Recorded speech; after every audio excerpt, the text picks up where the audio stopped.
Friends দেখো, এটা হলো আলু, শিম, বেগুন দিয়ে একটা তরকারি। নামানোর আগে বড়ি দিয়ে দেবো। আসলে আমাকে না আগে নিরামিষ করতে হয়, আর শাশুড়ি মা খায় তো, শাশুড়ি মা তো নিরামিষ খায়, এই জন্য আগে আমি নিরামিষগুলো করি, পরে আমিষ করি। এটা হলো নিরামিষ তরকারি করছি।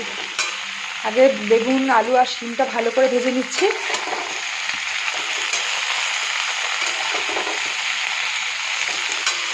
পাঁচফোড়ন দিয়েছি আর একটু শুকনো লঙ্কা ফোড়ন দিয়েছি। ভালো করে ভেজে নিচ্ছি। প্রথমে আলুটা ভাজি, তারপরে শিম আর বেগুন একসাথে দিয়ে দিই।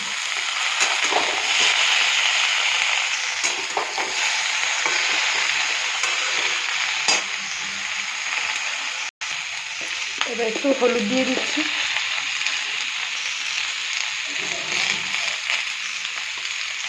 একটু নুন দেবো,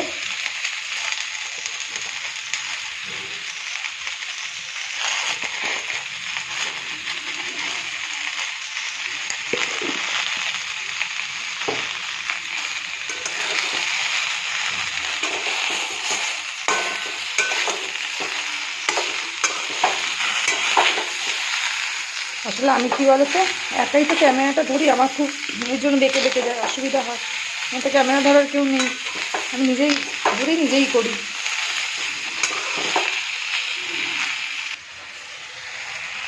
জল দিয়ে দিলাম,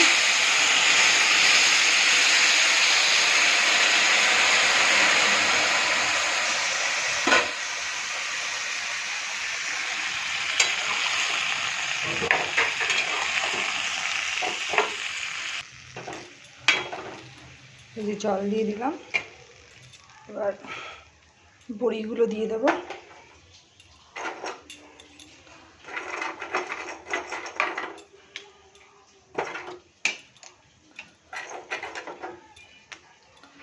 বড়িগুলো দিয়ে একটু ঢেকে দেবো, খুব ভালো লাগবে তরকারিটা। এবার এটা হয়ে গেলে আবার ফুলকপির তরকারি হবে আমার, আবার ডিমের ঝোল হবে। এবার ঢেকে দেবো, যখন ফুটবে টকবক করে তখন আমি সিম করে দেবো।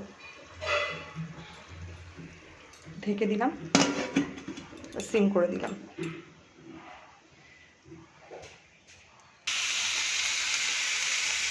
আলু সিম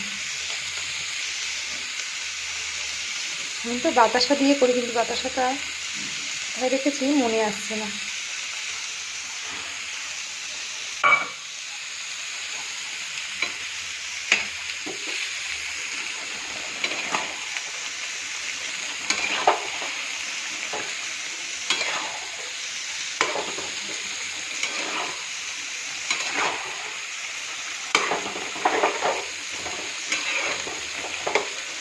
আলু শিম বড়ি দিয়ে তরকারিটা খুব টেস্ট হবে।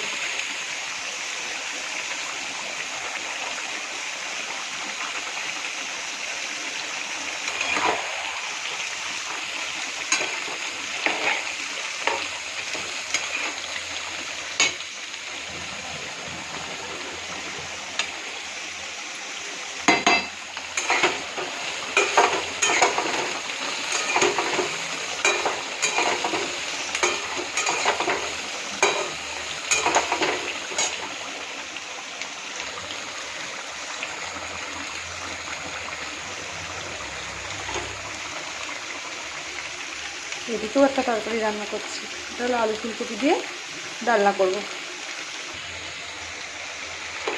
আমার আলু ফুলকপি বড়ির তরকারি হয়ে গেল। খুব টেস্ট এই তরকারিটা, নিরামিষ তরকারিটা কমপ্লিট।